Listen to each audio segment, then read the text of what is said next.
பிதாசுதன் பரிசுத்த ஆவியின் நாமத்தினாலே உங்கள் அனைவரையும் வாழ்த்துகிறேன். இன்றைக்கு உங்களோடு நான் பகிர்ந்து கொள்ள ஆசைப்படுகின்ற செய்தி, அதன் தலைப்பு மூடன் கையில் ரொக்கம் எதற்கு?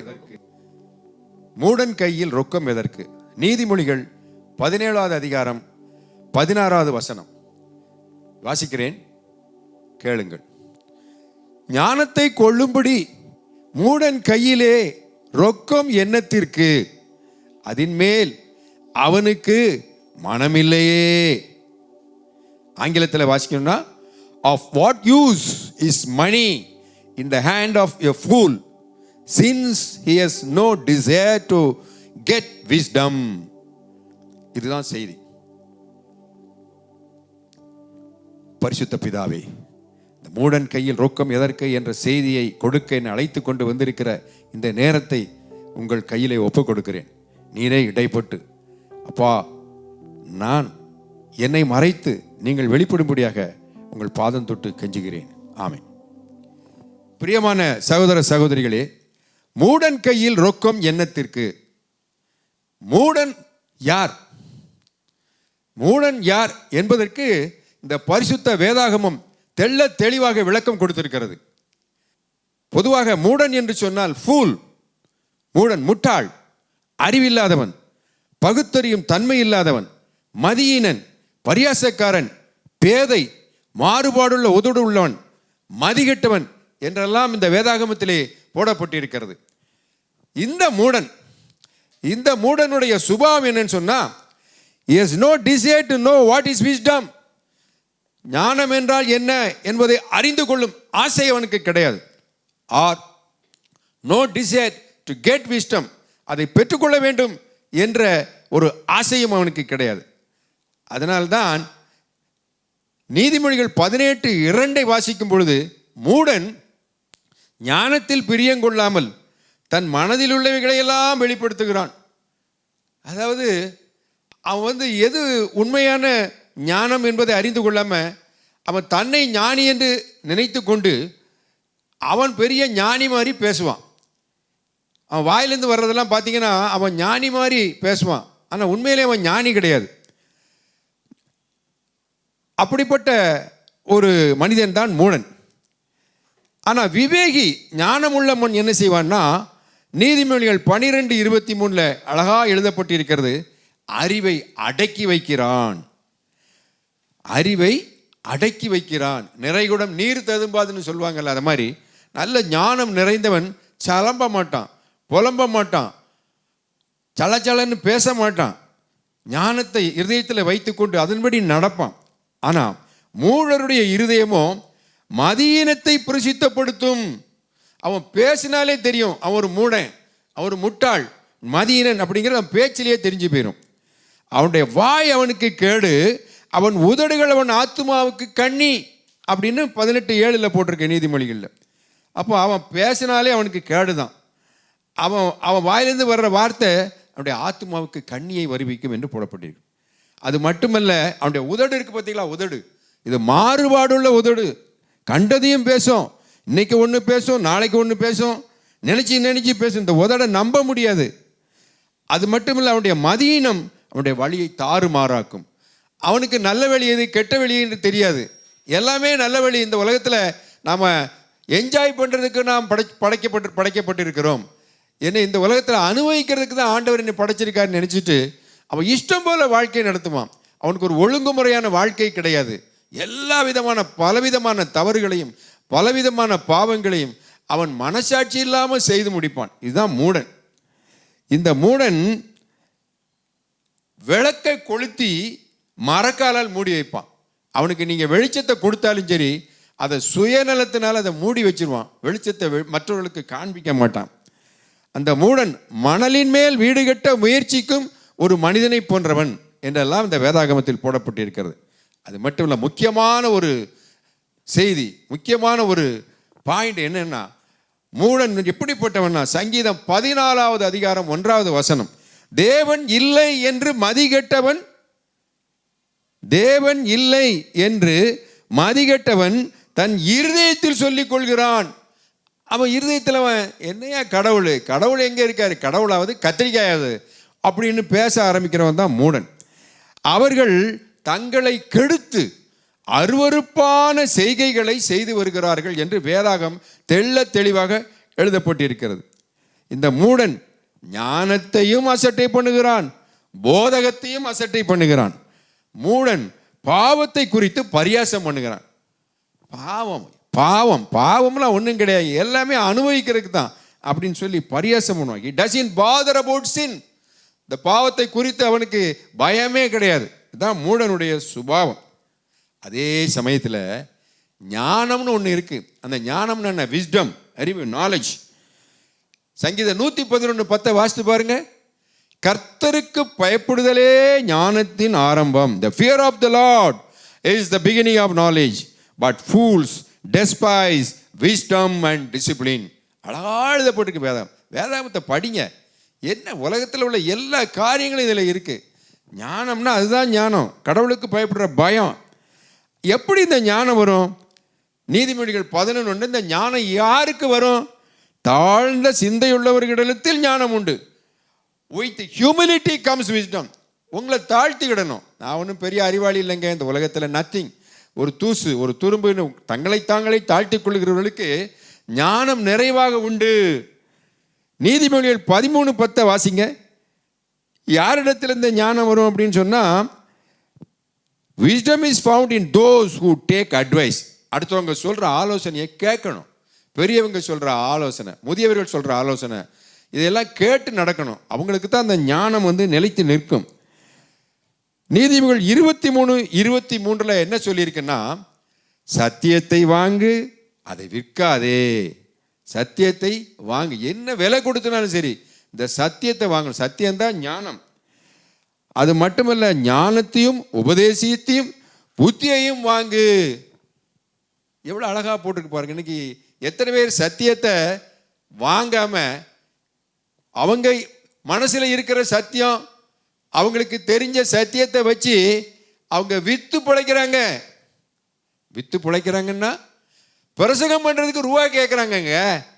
இந்த செய்தி நமக்கு கொடுக்கப்பட்டிருக்கிறது ஆண்டவரால், நமக்கு வேதாகமம் நமக்கு கொடுக்கப்பட்டிருக்கிறது. இந்த வேதாகமத்தில் உள்ள செய்தியை இன்னொருத்தனுக்கு சொல்றதுக்கு எதுக்கு காசு? அதுதான் சத்தியத்தை விற்கிறது. இந்த பைபிளை வச்சு பிழைப்பு நடத்துறது தான் சத்தியத்தை விற்கிறது. ஆனால் ஞானத்தையும் உபதேசையும் புத்தியையும் வாங்கு. நீங்கள் எவ்வளவு கரையம் கொடுத்தாலும் சரி இந்த ஞானத்தை நீங்கள் பெற்றுக்கொள்ளணும். இந்த வேதாகமத்தில் உள்ள கருத்துக்களெல்லாம் நீங்கள் அறிந்து கொள்ள வேண்டும். இதுதான் ஆண்டவர் விரும்புகிறார். அது மட்டுமில்லை, நீதிமொழிகள் 16:16 என்ன சொல்லப்பட்டிருக்கிறது என்று சொன்னால், இந்த உலகத்தில் மனுஷன் எது எதுக்கெல்லாமோ ஓடி ஓடி ஓடி ஓடி உழைக்கிறான். பொண்ணை சம்பாதிக்கிறான், புகழை சம்பாதிக்கிறான், வெள்ளியை சம்பாதிக்கிறான், தங்கத்தை சம்பாதிக்கிறான். இன்னைக்கு தங்கம் என்ன ரேட்டு, நாளைக்கு என்ன ரேட்டு, ஒவ்வொரு நாளும் பார்த்து பார்த்து பார்த்து என்னைக்கு தங்கம் வாங்கலாம், இதே யோசனையில் இருக்கிறான். தங்கத்தை சேர்த்து வைக்கலாமா, பின்னால் பிரயோஜனமாக இருக்குமா, இதே அவனுக்கு புத்தியாக போகுது. அதனால தான் வேதாகமத்தில் என்ன சொல்கிறாங்கன்னா, பொன்னை சம்பாதிப்பதிலும் ஞானத்தை சம்பாதிப்பது எவ்வளவு உத்தமம், வெள்ளியை சம்பாதிப்பதிலும் புத்தியை சம்பாதிப்பது எவ்வளவு மேன்மை. ஏன்னா புத்தி தன்னை உடையவர்களுக்கு ஜீவ ஊற்று. Wisdom gives life to a person. நீதிமொழிகள் 16:22. சரி, இப்போ மூடன்னா என்னாரு, ஞானம்னா என்ன பார்த்தாச்சு. இந்த மூடனுக்கும் ஞானுக்கும் என்ன வித்தியாசம், ஞானவானுக்கும் என்ன வித்தியாசம்? அதுவும் பைபிளில் அழகாக எழுதப்பட்டிருக்கிறது. வேதாகமத்தில் ஆழமாக படித்து பார்த்தீங்கன்னா தெரியும். நீதிமொழிகள் 10:2 எடுத்தீங்கன்னா, the wise help others with good advice but foolish lack judgment. இந்த நீதிமான்கள் அடுத்தவங்களுக்கு நல்ல ஆலோசனைகளை சொல்லுவாங்க. யாரை பார்த்தாலும் சரி, உண்மையான நண்பனாக இருந்தாலும் சரி, சகோதரனாக இருந்தாலும் சரி, சகோதரியாக இருந்தாலும் சரி, யாராக இருந்தாலும் சரி, அவங்கள பார்க்கும் பொழுது அவங்களுக்கு ஒரு நல்ல ஆலோசனை செய்து கொடுத்து அவங்களை தவறான பாதையிலிருந்து திருப்பி விடுவார்கள். இதுதான் உண்மையான ஞானம் உள்ளவர்கள் செய்கிற காரியம். ஆனால் ஃபூல், முட்டாள் என்ன செய்வான்னா, அவன் அடுத்தவங்களை தாறுமாறான வாழ்க்கைக்கு கொண்டு போயிடுவான். அவங்க கூட சேர்ந்தவனும் கெட்டு போயிடுவான். இதுதான் ரெண்டு பேருக்குள்ள வித்தியாசம். நீதிமான் உடைய உதடுகள் அநேகரை போஷிக்கும், மூடரோ மதியினத்தால் மாளுவார்கள். அதுதான் அவங்களுக்கு அழிவு. அது மட்டுமில்லை, இந்த மூடன் என்ன செய்வான்னா, எரியிற நெருப்பில் எண்ணெயை கொளுத்தி விட்டு வேடிக்கை பார்ப்பான். ஏதாவது ஒரு பிரச்சனை இருக்குன்னு வைங்களேன், அந்த பிரச்சனைக்கு தீர்வு சொல்ல மாட்டான். கூட கொஞ்சம் கிண்டி விட்டு தூண்டி விட்டு சண்டையை மூட்டி விட்டு அதில் அவன் என்ஜாய் பண்ணுவான். அதனால தான் நீதிமொழிகள் 10:23 அதே அழகாக சொல்லியிருக்கு, தீவினை செய்வது மூடனுக்கு விளையாட்டு. அது விளையாட்டு மாதிரி அவனுக்கு இங்கே ஒன்று அங்கே ஒன்று சொல்லி 2 பேரையும் மூட்டி விட்டு சண்டை போடுறதை பார்த்து ரொம்ப சந்தோஷப்படுவான். இது மூடனுடைய ஒரு செயல். ஃபூல் ஃபைண்ட்ஸ் ப்ளஷர்ஸ் இன் ஈவில் காண்டக்ட். அவங்க அப்படி சண்டை போடுறது இவனுக்கு ரொம்ப பிரியம். அதனால் இந்த ஞானத்தை பற்றி அறியணும் அப்படின்னு சொன்னீங்கன்னா தயவு செய்து உங்கள் வீட்டில் வேதாகம் இருந்தால் நீதிமொழிகள் 2வது அதிகாரத்தை முழுசும் வாசித்து பாருங்கள். இந்த ஞானத்தை பற்றி தெளிவாக போடப்பட்டிருக்கிறது. முழுசும் நான் என்னால் சொல்ல முடியாது, ஏன்னா நேரம் போதாது. அப்புறம் ஞானம் உள்ளவன் பயந்து தீமைக்கு விலகுகிறான், மதியினோ மூர்க்கம் கொண்டு துணிகரமாய் இருக்கிறான்.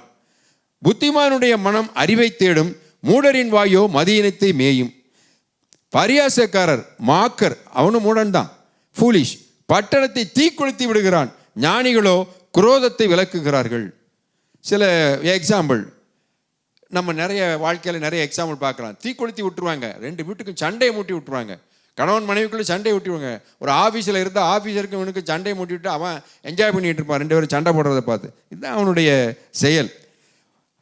மூடனை உரல்ல போட்டு உலக்கையினால் நொய்யோட நொய்யாக குத்தினாலும் அவனுடைய மூடத்தனம் நீங்காது. நீங்கள் எவ்வளவு போட்டு அவனை அடிங்க, எவ்வளவு உதைங்க, எவ்வளவு பனிஷ்மெண்ட் கொடுங்க, எவ்வளவு தண்டனை கொடுங்க, திருந்தவே மாட்டான். களவாண்டவன் களவை செஞ்சுக்கிட்டு தான் இருப்பான், விபச்சாரம் செஞ்சவன் விபச்சாரம் செஞ்சுக்கிட்டு தான் இருப்பான், குடிகாரன் குடிச்சுக்கிட்டு தான் இருப்பான். அவனை திருத்தவே முடியாது. அதுதான் போடப்பட்டிருக்கிறது. Fool will not repent even after punishment. அவன் அவனுடைய உயரம் 8வதாக இருக்கும். நியாயஸ்தலத்தில் வாய் திறக்க முடியாது அவனால். கடைசி காலத்தில் நியாய தீர்ப்பு நடக்கிற காலத்தில் இந்த மூடனால் வாய் திறக்க முடியாது. ஏப்பா அவனுக்கு எத்தனை சந்தர்ப்பம் கொடுத்தேன், எவ்வளவு கையில் எவ்வளவு பெரிய வேதாகமத்தை கொடுத்துருக்கேன், அதை வாசித்து உன்னுடைய வாழ்க்கையை நீ நல்ல வாழ்க்கையை வாழாதபடிக்கு இப்படி மூடத்தனமாக இருந்த வாழ்க்கையை அழிச்சிக்கிட்டியே, இங்கே நிற்கிறியே அப்படின்னு சொல்லும்போது அவனால் பதில் சொல்ல முடியாது. நீதிமொழிகள் 26:4, 26:5 2 வசனங்களை வாசித்து பாருங்கள் தயவுசெய்து. மூடங்கிட்ட நம்ம எப்படி நடந்துக்கிடணும், இந்த முட்டா பையங்கிட்டலாம் நம்ம பேசும்பொழுது எப்படி நடக்கணுங்கிறதையும் தெளிவாக போட்டிருக்கு. மூடனுக்கு அவன் மதீனத்தின்படி மறு உத்தரவு கொடாதே அப்படின்னு சொல்லி 26:4 போட்டிருக்கு. அதே இதை அடுத்த வசனத்தை வாசிங்கன்னா மூடனுக்கு அவன் மதீனத்தின்படி உத்தரவு கொடு அப்படின்னு போட்டிருக்கு. இது என்னையா இது? ஒரு வசனத்தில் அவனுக்கு அவனுடைய மதீனத்தின்படி உத்தரவு கொடாதேன்னு சொல்லிட்டு அடுத்த வசனத்தில் மதீனத்தின்படி உத்தரவு கொடுன்னு சொல்லியிருக்க, என்ன காரணம் அப்படின்னு ஆலோசனை பண்ணால் அதுக்கும் அங்கே விளக்கம் எழுதப்பட்டு இருக்கிறது. ஏன்னா மூடனுக்கு அவன் மதீனத்தின்படி உத்தரவு கொடுத்தா நீயும் அவனை போலவே மூடனாயிருவேன், அவன் பேசுகிற மாதிரியே நீனும் பேச ஆரம்பிச்சிருவேன். அவன் அப்படி நம்மளை வழிக்கு கொண்டு வந்துடுவான், அவன் பேசுகிறதான் சரிங்கிற வழிக்கு நம்மளை கொண்டு வந்துடுவான், நீ அவனை மாதிரி மூடனாயிரு. ஆனால் அதே சமயத்தில் அவன் மதீனத்தின்படி உத்தரவு கொடுக்காம அவனுக்கு நீ வேற மாதிரி இருந்தேன்னா அது என்ன ஆகும்னா அவன் தன் பார்வைக்கு ஞானி ஆயிடுவான். அவன் தன் பார்வைக்கு ஞானி ஆயிடுவான். அவன் மதீனத்தின்படி உத்தரவு கொடாவிட்டால் அவன் தன் பார்வைக்கு ஞானியாக இருப்பான். நீங்கள் சொல்லணும், எடுத்து சொல்லணும், திருத்தணும். நீ பேசுறது தப்பு, நீ செய்கிறது தப்பு, நீ நினைக்கிறது தப்பு, நீ உன் இருதயத்தில் உள்ள எண்ணங்கள் தப்பு, உன் சிந்தனை தப்பு, செயல் தப்பு, கிரியை தப்பு அப்படிங்கிற எடுத்து சொல்லணும். இல்லாட்டி போனால் நம்ம செய்கிறதுலாம் கரெக்டு தானே, அவரே ஒன்றும் சொல்லலையே, அவர் பெரிய ஞானி ஞானவான், நம்ம சொன்னதெல்லாம் ஏற்றுக்கிட்டார் அப்படின்னு சொல்லி அவன் பெரிய ஞானி ஆயிடுவான். இதுதான் இந்த மூடனுக்கும் ஞானிக்குள்ள வித்தியாசம். சரி, இப்போ இந்த வசனம் என்ன சொல்லுது, நம்ம என்ன செய்தி, என்ன செய்தி ஞானத்தை கொள்ளும்படி மூடன் கையில் ரொக்கம் என்னத்திற்கு. ஒரு மூடங்கிட்ட போய் இந்தாப்பா உனக்கு 1,00,000 ரூபா தாரேன், நீ ஞானத்தை வாங்கிக்கோ அப்படின்னு சொன்னா அவன் போய் ஞானத்தை வாங்கிடுவானா, புத்தியை வாங்கிடுவானா? செய்யவே மாட்டான். அவன் கையில் போய் ரொக்கத்தை கொடுத்தா அவனுக்கு என்ன தெரியும், அந்த ரொக்கத்தினுடைய மதிப்பு என்ன, வேல்யூ என்ன, அது தெரியாது. அதனால்தான் நீதிமொழிகளில் எழுதியிருக்கு, மூடன் கையில் செல்வம் தகாது, செல்வத்தின் அருமையை உணராதவன் மூடன். தெளிவாக போட்டிருக்கு. செல்வத்தினுடைய அருமை அவனுக்கு தெரியாது. இங்கே வேதாகமத்தில் பழைய புதிய ஏற்பாட்டில் இந்த 2 குமாரர்களை பற்றி ஒரு கதை போட்டிருக்கும் பார்த்தீங்களா? தந்தைக்கு 2 குமாரர்கள், மூத்த குமாரன், இளைய குமாரன். அந்த இளைய குமாரன் பார்த்தீங்களா, அவன் நல்லா தான் இருந்தான், அவங்க அப்பா வீட்டில் நல்ல சுகமாக வாழ்ந்துக்கிட்டு இருந்தான், சொத்து சுகத்தோட சந்தோஷத்தோட இருந்தான். திடீர்னு அவனுக்கு ஒரு ஆசை ஆகி போச்சு. எங்கள் அப்பா கிட்ட அவ்வளவு சொத்து இருக்க, நம்ம அந்த பணத்தில் கொஞ்சம் எடுத்துகிட்டு போய் ஜாலியாக இருந்தா என்ன அப்படின்னு சொல்லிட்டு அவங்க அப்பாட்ட அந்த சொத்தை பிரித்து கேட்கான். எனக்கு பிரித்து கொடுங்க, என் பங்கை பிரித்து கொடுங்கன்னு. அவர் எவ்வளோ சொல்லி பார்க்குறாரு, கேட்கல. சரி ரைட், உன் இஷ்டம் போலியே போப்பான்னு சொல்லி சொத்தை பிரித்து கொடுத்துட்டாரு. என்ன நடந்தது உங்களுக்கு தான் அந்த கதை தெரியுமே. போகிறான், தூர தேசத்துக்கு போகிறான். தூர தேசத்துக்கு பிரயாணம் பண்ணி துன்மார்க்கமான ஜீவியம் பண்ணி எல்லா செல்வத்தையும் அழித்து போட்டான். சாப்பிட்றது கூட வழி இல்லாமல் ரொம்ப சீரழிஞ்சு போயிட்டான். இதுதான் அவன்கிட்ட அந்த பணத்தினுடைய அருமை தெரியல. எங்கள் அப்பா எவ்வளவு கஷ்டப்பட்டு சேர்த்து வச்சிருப்பாங்க, அதை நம்ம சீரழிக்கிறோமேங்கிற உணர்வே இல்லாமல் எல்லாத்தையும் செலவழிச்சிட்டு கடைசியில் திருந்தி வந்தான். அது வேற கதை. இல்லை, கெட்ட குமாரனுக்குது. சார் சிம்சோன்னு ஒருத்தனை பார்த்துருப்பீங்க, படிச்சிருப்பீங்களே பைபிளில், வேதாகமத்தில். இந்த சிம்சோனுக்கு அவன் நசரேய விரதம் இருந்து பெற்றெடுத்த பையன். உங்க அம்மாவும் நசரேய விரதம், அப்பாவும் நசரேய விரதம் இருந்த அந்த பையனை பெற்றெடுத்து அவனுக்கு சின்ன வயசுலேருந்தே முடி வளர்த்து வளர்த்து வளர்த்து அதை சவரக்கத்தி படாமல் வளர்த்து வச்சுருந்தாங்க. ஏன்னா சவரக்கத்தி படக்கூடாது நசரேய விரதத்தில். அப்படி வளர்த்து அவனுக்கு மிகுந்த பலம், பயங்கரமான பலம். யாரையும் ஜெயிச்சிருவான். சிங்கத்தின் பிடரியை பிடிச்சி அப்படி தள்ளிடுவான். ஆமாம், சிங்கத்தின் தாடையை கழுதை எலும்பை கொண்டு நான் அடித்தேன் அப்படின்லாம் சொல்லியிருக்கான். அவ்வளோப்பட்ட பலம். அப்படிப்பட்ட பலம் உடையவன் கேவலம் ஒரு தாசியினுடைய மடியில் அந்த முடியினுடைய பலத்தை இழந்து போயிட்டான். அந்த பலம் அவனுடைய பலத்தின் அருமை அவனுக்கு தெரியலை. தாசிக்கு ஆசைப்பட்டு அவருடைய வார்த்தைக்கு இணங்கி என் முடியில தான் பலம் இருக்குன்னு உண்மையை சொல்லி எல்லா பலத்தையும் இழந்து போனான். கடைசியில் எல்லாம் அழிஞ்சு போச்சு. அவனை அழித்து கொண்டான். இதுதான் அந்த அவனுடைய ரொக்கத்தினுடைய ஒரு மதிப்பு தெரியாதவங்க மூடருடைய ஒரு வாழ்க்கையினுடைய முடிவு. எனவே அப்போ ரொக்கம் என்பது என்ன? ரொக்கத்தை கொடுங்க, ரொக்கத்தை கொடுக்கக்கூடாது மூடங்கையிலேன்னு சொல்றீங்களே. ரொக்கம்னா கேஷ் இல்லை. கேஷு தான் நம்ம சாதாரணமாக ரொக்கம்னா பணம் அப்படின்னு தான் நினைப்போம். ஆனால் வேதாகமத்தின்படி ரொக்கம் என்பது பணம் அல்ல, பொன்னல்ல, பொருள் அல்ல, வெள்ளி அல்ல, தங்கம் அல்ல. ஆனால் ரொக்கம் என்பது விலை மதிப்பில்லாத இயேசுவின் ரத்தம். விலை மதிப்பில்லாத இயேசுவின் ரத்தம். அந்த ரத்தத்துக்கு மதிப்பே கிடையாது, வேல்யூ கிடையாது. அவ்வளவு வேல்யூ, ப்ரிஷியஸ் பிளட். அந்த ரத்தம் தான் ரொக்கம். இந்த ரத்தம் அநேகருக்காக சிந்தப்படும் புது உடன்படிக்கைக்குரிய என்னுடைய இரத்தமாய் இருக்கிறது. இந்த மார்க் 14:24 இயேசு கிறிஸ்து சொல்றார். The blood of Jesus that made new covenant. புது உடன்படிக்கை நம்மோடு ஏற்படுத்தியிருக்கிறார். இரத்தத்தை சிந்தித்து பாருங்கள், தயவு செய்து சிந்தித்து பாருங்கள். அது blood. The blood of Jesus gives new life. Blood of Jesus gives eternal life. நித்திய ஜீவன் கொடுக்கிற அந்த இரத்தம். ரொக்கம் என்பது நம்முடைய பாவ மன்னிப்புக்காக சிந்தப்பட்ட இயேசுவின் இரத்தம். Blood of Jesus give forgiveness of our sins. ரொக்கம் என்பது நம்முடைய மீட்புக்காக, பாவத்திலிருந்து நம்மை ரட்சிப்பதற்காக சிந்தப்பட்ட இயேசு கிறிஸ்துவின் விலையேறப்பெற்ற மாசு மறுவற்ற இரத்தம். The blood for redemption. ரோமர் 5:9 வாசித்து பாருங்க. அவருடைய இரத்தத்தினாலே நாம் நீதிமான்களாக்கப்பட்டிருக்க. பாருங்க, எவ்வளவு பாவியா இருந்தாலும் சரி, அவருடைய இரத்தத்தினால நம்ம நீதிமான்கள் ஆகிவிடுறோம். கோபாக்கினைக்கு நீங்களாக அவராலே நாம் ரட்சிக்கப்படுவது அதிக நிச்சயமாமே. அவர் நமக்காக இரத்தம் சிந்தினார். சிலுவையில சிந்திய இரத்தம் நம்முடைய பாவங்களை மன்னித்தது. நம்முடைய பாவங்களுக்காக பரிகாரமாக அவர் இரத்தத்தை பலியாக கொடுத்தார். இதையெல்லாம் நினைச்சு நீங்க மனம் திரும்பி அவரை ஏற்றுக்கொண்டு அதை விசுவாசித்தால் நீங்கள் நீதிமான்களாக மாறுவீர்கள். உங்களுடைய பாவம் மன்னிக்கப்படும், உங்களுடைய வாழ்க்கை மாறும்.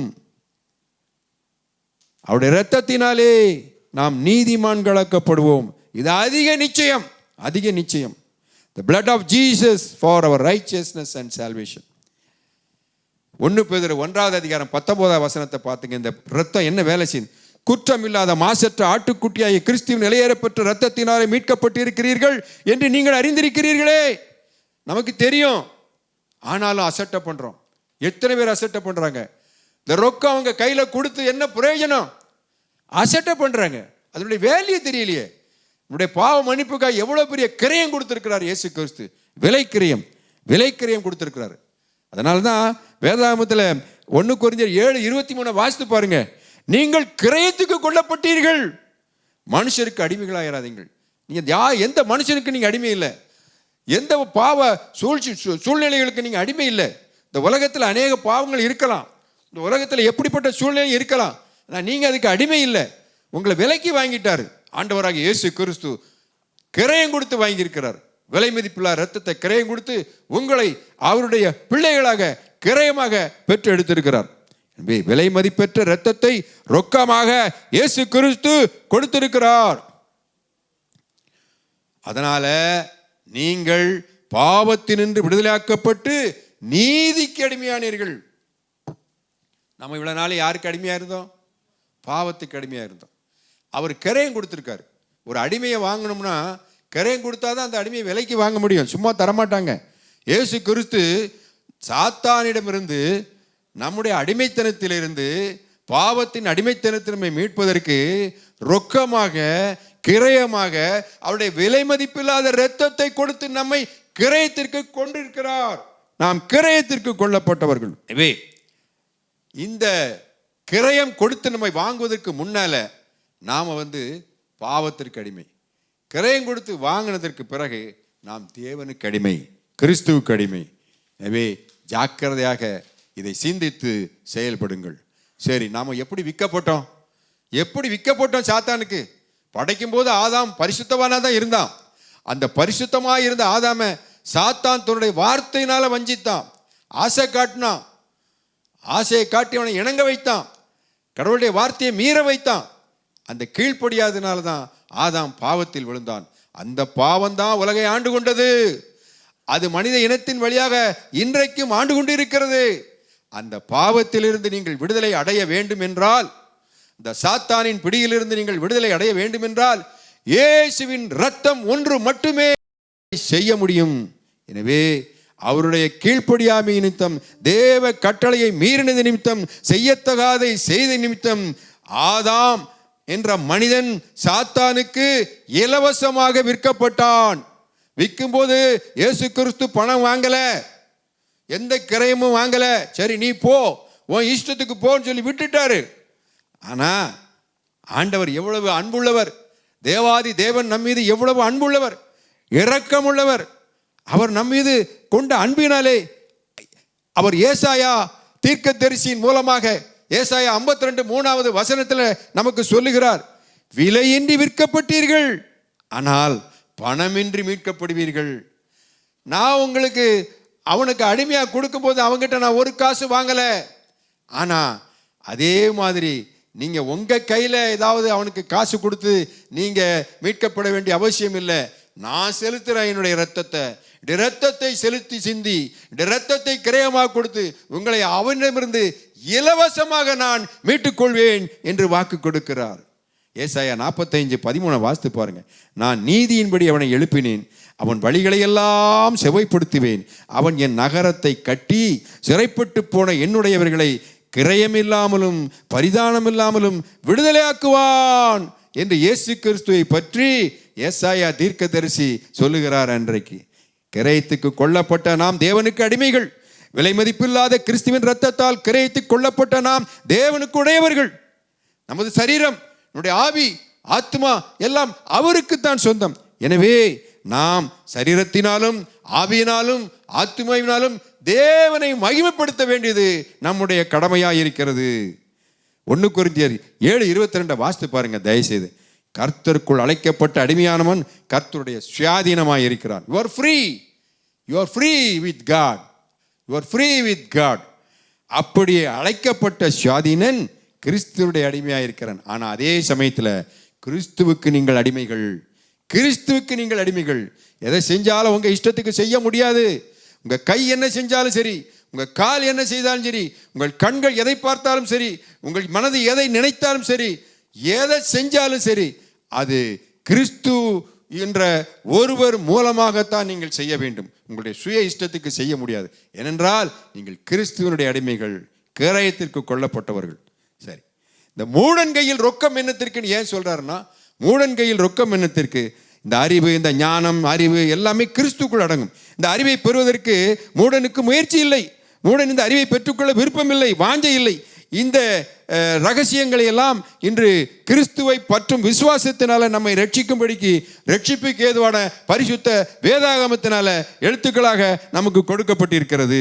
இந்த ஞானத்தை அறிந்து கொள்வதில் பிரியமில்லாது இருந்தால் நம் கையில் இந்த வேதாகம் எதற்கு? இந்த ரொக்கம் எதற்கு? இதை அறிந்து கொள்ள ஆவலா இல்லை என்றால் இந்த ரொக்கம் எதற்கு? இன்றைக்கு அநேக மூடர்கள் இதை வாசிக்க மனமில்லை, இதை நேசிக்க மனமில்லை, இதை படிக்க நேரமில்லை, இதை புரிந்து கொள்ள அவர்களுக்கு ஆர்வமில்லை. இந்த ரொக்கம் எதற்கு? இன்றைக்கு கொடுக்கப்பட்டு இருக்கிறது கையிலே. இந்த ரொக்கத்தை வைத்துக்கொண்டு மூடர்கள் மூடத்தனமான வாழ்க்கை வாழ்ந்து கொண்டு இருக்கிறார்கள். சிந்தித்து பாருங்கள் எனதருமை சகோதர சகோதரிகளே. எனவேதான் இன்றைக்கு நாம் ஞானம் உள்ளவர்களா அல்லது மூடர்களா? சிந்தித்து செயல்படுங்கள், சிந்தித்து செயல்படுங்கள். 1 கொரிந்தியர் 1:26 ஆனால் இயேசு கிறிஸ்து எவ்வளோ அன்பானவர் தெரியுமா? நீங்கள் அழைக்கப்பட்ட அழைப்பை பாருங்கள். மாம்சத்தின்படி ஞானிகள் அநேகர் இல்லை, வல்லவர்கள் அநேகர் இல்லை, பிரபுக்கள் அநேகர் இல்லை. ஆண்டவர் ஞானிகளை மட்டும் அழைக்கல, ரொம்ப பைத்தியக்காரன், முட்டாள், மதியீனன், புத்தி இல்லாதவர்களாம் அழைக்கிறாரு. ஞானிகளை வெட்கப்படுத்தும்படி தேவன் உலகத்தில் பைத்தியமானவர்களை தெரிந்து கொண்டார். பலமுள்ளவர்களை வெட்கப்படுத்தி தேவன் உலகத்தில் பலவீனமானவர்களை தெரிந்து கொண்டார். பலவீனமாக இருக்கிறவங்க தான் ஆண்டவருக்கு பிரியம், பைத்தியமாக இருக்கிறவங்க தான் ஆண்டவருக்கு பிரியம். இன்னைக்கு நாம எல்லாம் வேதாகமத்தில் பைத்தியமாக இருக்கிறோம். உலகத்துக்கு அவங்களுக்கு அது பைத்தியமாக தான் தெரியும். பைபிளை வச்சுக்கிட்டு படிச்சுக்கிட்டு பிரசங்கம் பண்ணிக்கிட்டு இது என்ன பெரிய ஞானியான்னு நினைப்பாங்க. அதல்ல, வேதத்தில் பைத்தியமாக இருந்தோம்னா அது ஞானத்தை நம்ம நிறைய வச்சிருக்குன்னு அர்த்தம். எனவேதான் உள்ளவைகளை அவமாக்கும்படி உலகத்தின் இழிவானங்களையும் அற்பமாய் எண்ணப்பட்டவர்களையும் இல்லாதவர்களையும் தேவன் தெரிந்து கொண்டார். தேவனால் நமக்கு ஞானமும் நீதியும் பரிசுத்தமும் மீட்புமானார். இதுதான் இந்த செய்தியினுடைய சாராம்சம். எனவே அவர் என்ன சொல்றாருன்னா, இந்த ஞானிகளுடைய ஞானத்தை அழித்து புத்திசாலியுடைய புத்தியை அவருக்கு அவமாக்குவேன். ஞானிகளுடைய ஞானத்தை அழித்து புத்திசாலியுடைய புத்தியை அவமாக்குவேன். ஞானி எங்கே? வேதபாரர் எங்கே? பிரபஞ்சத்திற்கு தர்க்கசாஸ்திரி எங்கே? இவ்வுலகத்தின் ஞானத்தை தேவன் பைத்தியமாக்கினார். இந்த ஞானத்தை பைத்தியமாக்கிறார். இந்த வேதாகமத்தில் என்ன சொல்லி இருக்கிறது? பைத்தியமா தெரியுங்க, நீங்க இதுல பைத்தியமா இருங்க. அப்போதான் உங்களுக்கு அறிவு வரும், ஞானம் வரும், புத்தி வரும், எல்லாம் வரும், விவேகம் வரும். இல்லைன்னா புத்தி இல்லாத மூடராக நீங்கள் மாறிவிடுவீர்கள். இந்த கையில் ரொக்கம் உங்களுக்கு என்னத்துக்கு கொடுக்கப்பட்டு? சிந்திப்போமா, செயல்படுவோமா? ஒரு சிறிய பாடலை பாடி இந்த செய்தியை முடிக்க நான் ஆசைப்படுகிறேன். பாடுவோமா?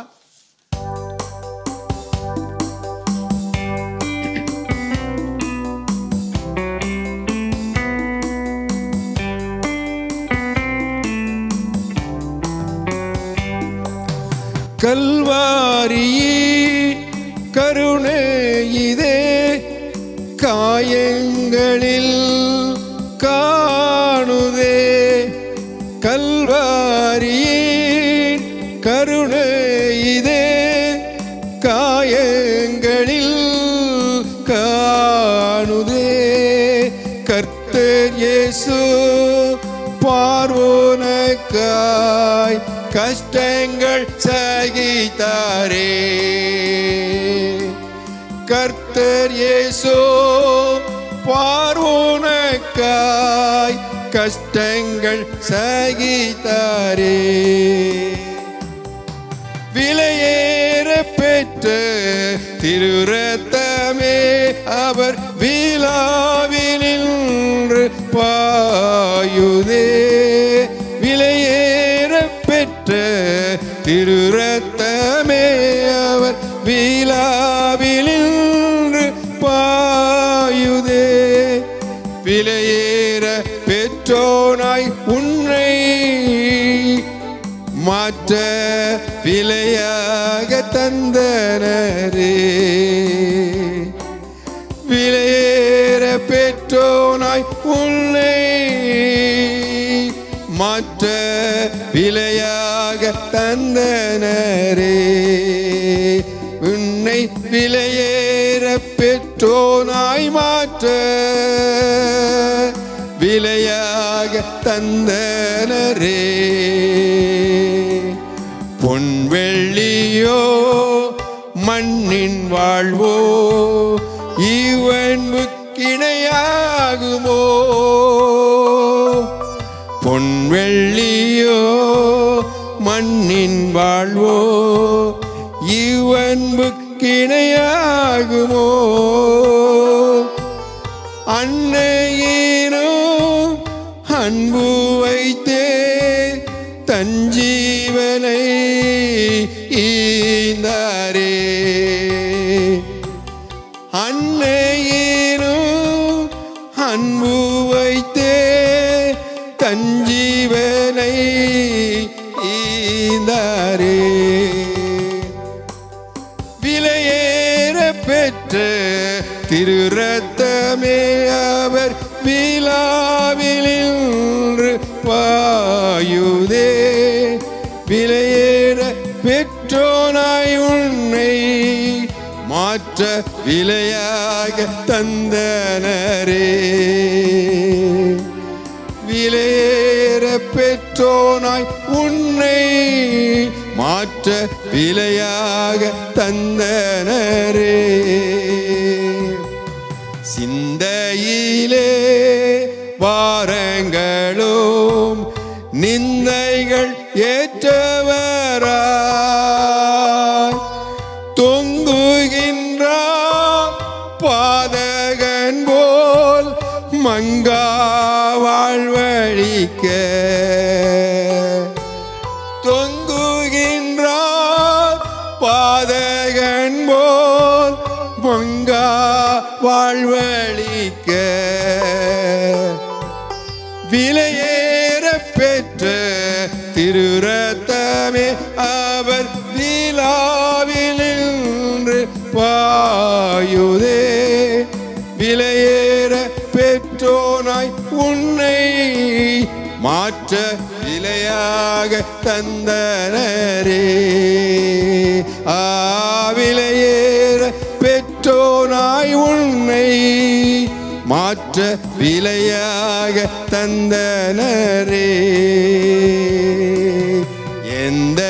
எந்தனுக்காய் கல்வாரியில் இந்த பாடுகள் பட்டி.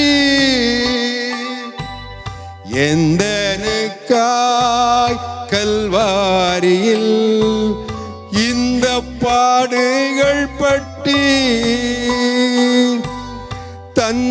தந்தையவும் அன்பீதையே சிந்தித்தே சேவை செய்வேன். தந்தையவும் அன்பீதையே சிந்தித்து சேவை செய்வேன். விலையேற பெற்ற திரு ரத்தமே அவர் விழாவிலின்று பாயுதே.